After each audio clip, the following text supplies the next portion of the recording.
Hello,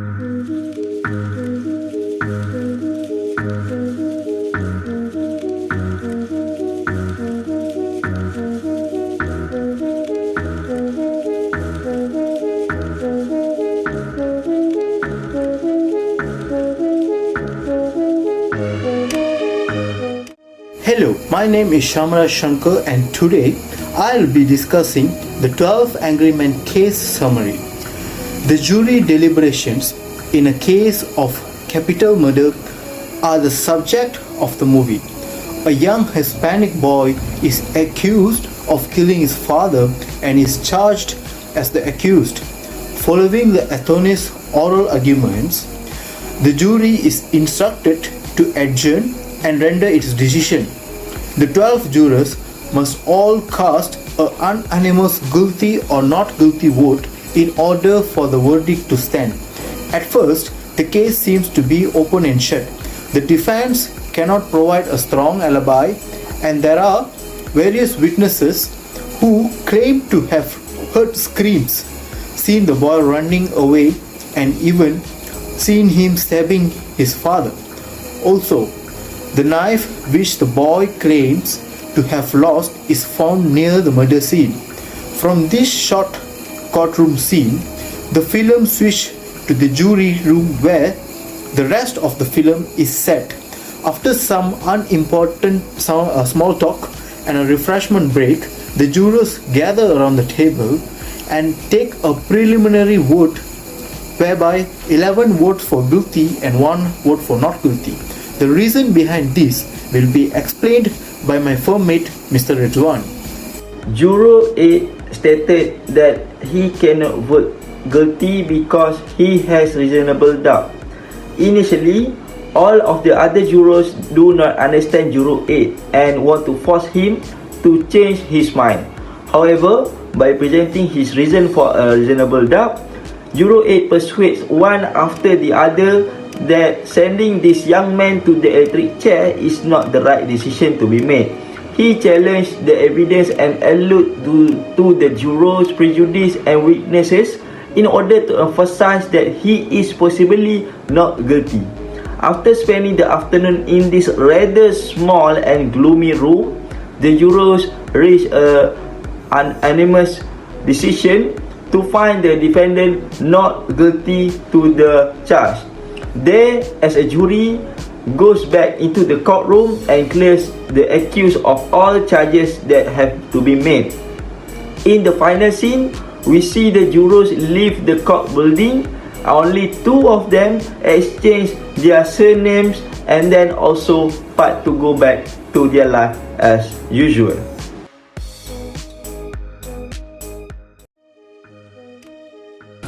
Assalamualaikum, my name is Puchin Abdullah Huda binti my examination number 273825. I'm going to present about there will be 2 pieces of key evidence that are relevant to the charge based on English common law principles and the Malaysian Evidence Act 1950. For the first one is the evidence of the knife and the second one is the testimony of the woman across the building. According to section 3 of Evidence Act 1950 states that evidence must include any remarks that the court authorizes or requires to be made in its presence by witnesses in connection to question of fact under investigation, which are referred to as oral evidence. Therefore, this rule has limited the oral testimony to be entered as evidence. Next, according to section 6 of Evidence Act 1950, the oral evidence given must be direct evidence. The person who heard, saw something must come in person and tell to the court. If based on an opinion, the person who holds the evidence must come to the court to give the evidence summon the person subpoena to the court. Summon the person subpoena to the court. Oral evidence may be objected on several grounds, which is hearsay evidence, not relevant, not admissible, and not the best evidence. For the real evidence, as we have seen, a court may accept testimony given orally as evidence that the testimony can be presented as true evidence. This is a word for a credible and reliable witness or a legally binding document. The third kind of evidence is tangible items brought into court for examination. However, a witness may still testify as to the relevance of the items in issue, such as in regards to the bloodstains on a weapon provided as an exhibit. There is no universally accepted meaning of the word real evidence since it is not a clinical one. Most authors agree that it includes things like physical evidence, human look and demeanor, witness testimony, and description of physical settings like buildings and landscapes. as well as other kinds of mechanical record and output that do not need the participation of a humankind. Applying with the movie of 12 Angry Men, the key evidence which is the knife saw on the father's kid chest, the knife that the kid admit that he bought it at the shop, but there might be not only him by the knife. There are also other person has the similar knife also. The evidence of the knife can be referred under Section 60 of Evidence Act as direct evidence of material object, the weapon of the murder. Moreover, the material object, any tangible item whose existence, condition or value bears on a pending or potential factual dispute may be submitted to the fact and finding body for the examination. If a buyer claims that an item doesn't match the seller's description, the judge may examine the item himself and make a decision based on his observation. A knife that was allegedly used to commit a murder might also be examined by the jury. However, the tangible items need supporting evidence. The goods in this example would need to be identified, and the knife as evidence would be useless without non-evidence to linking it to be the accused, such as evidence that it was found in his possession, but also expert testimony establishing its validity in causing the injuries sustained by the victim. Hi, I'm Sarah, and today I will be discussing on the evidence of knife based on common law perspective. So, the switchable knife is the last piece of evidence that might be used against the defendant. According to the verdict, the murder weapon was an extremely uncommon that a boy would bought on the day he committed the crime. So this is also back up on the shopkeeper who said that he sold the blade to the boy. So even if the boy stated that the knife fell out from a hole in his pocket while he was heading to the movie, the weapon's rarity would be sufficient enough to convict him of the crime that he might be committed. The jury demonstrated that this was not a common knife, and their results support the notion that everybody might have gotten it. However, if there is a proof indicating that the boy dropped the knife by accident, there is still a discussion. A reasonable doubt may be thrown as the child as a result of this highly persuasive evidence. So the relevance of evidence in the issue of fact. Is a question of fact, and the basic rule is that all relevant evidence is prima facie admissible to the court. This is general form. This is the general norm. Is however substantial to a few exceptions, as stated in the case of R against Turner. Hearsay and opinions are not admissible in the court according to common law. In order to determine the admissibility in the film of 12 Angry Men, the evidence must be probative, non-prejudicial, relevant, logical, and also demonstrable or provable. The knife is primary. The knife is a primary evidence, and the object. The knife, also known as best evidence, which is the strongest proof of the object's existence. Typically, the main evidence takes the shape of the thing of itself, such as knife recovered on the road that the suspect alleged fell from his pocket on the same day that and within the time frame of the murder that happened.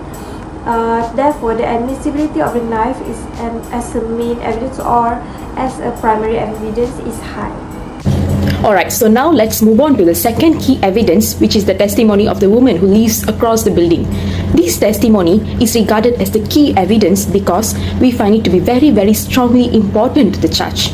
The witness here stated that she saw two people fighting and someone stabbing the other person with a knife in a downward trajectory to the chest. Looking at this testimony by the virtues of common law principles, it is clear that this evidence can be rendered as an oral evidence, as it is very much relevant to the charge. In every jurisdiction based on the English common law tradition, evidence must conform to a number of rules and restrictions to be admissible. Evidence must be relevant, that is, it must be directed at proving or disproving a legal element.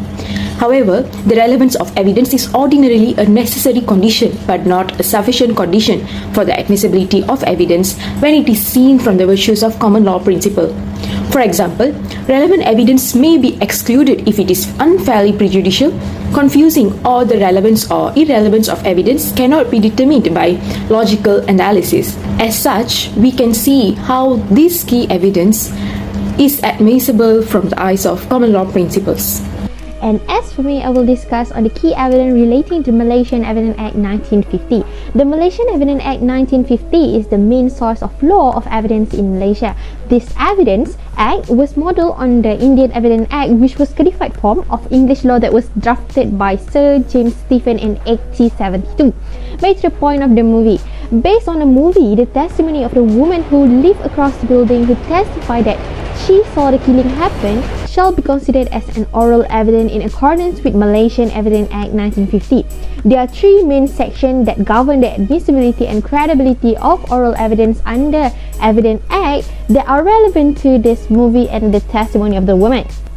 Firstly, Section 3 of the Evidence Act 1950 provides that evidence shall include all statements that the court permits or require to be made before it by witnesses in relation to matters of fact under inquiry whereby such statements are called oral evidence. This provision therefore has allowed the oral evidence to be admitted as evidence.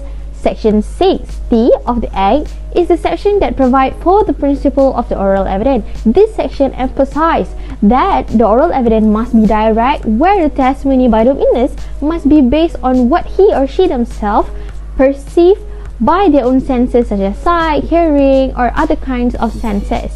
The underlying reason under this section is that all oral evidence should be direct, as it is the best evidence because it is made on oath, can be subjected to cross-examination, and if the witness is present at the court is able to see the demeanor of the witnesses, and also it can reduce the possibility of fabrication to suit the witness testimony. The court on the oral evidence may assess the credibility of the oral evidence as to the weight and value of the oral evidence to be used in supporting the case. Section 146 of the Evidence Act allows the witnesses to be subjected to cross-examination to test their accuracy, veracity, or credibility. Applying to this movie, in accordance to the Malaysian Evidence Act 1950, the testimony of the woman who lived across the building is oral evidence and admissible under Section 3 of the Evidence Act. Next, the fact that she saw the killing since herself and called the police afterward has affirmed that it is direct evidence that she perceived by her senses, her sights, and has satisfied the principle under Section 60 of the Evidence Act. Lastly, on the issue whereby she suffered from myopia, therefore may result in her not actually seeing the accused face at the killing scene, it can be taken like this. As the witness was subjected to cross-examination under Section 146 of the Evidence Act to test her accuracy, veracity, or credibility, the court may use it to the advantage to assess the witness' demeanor.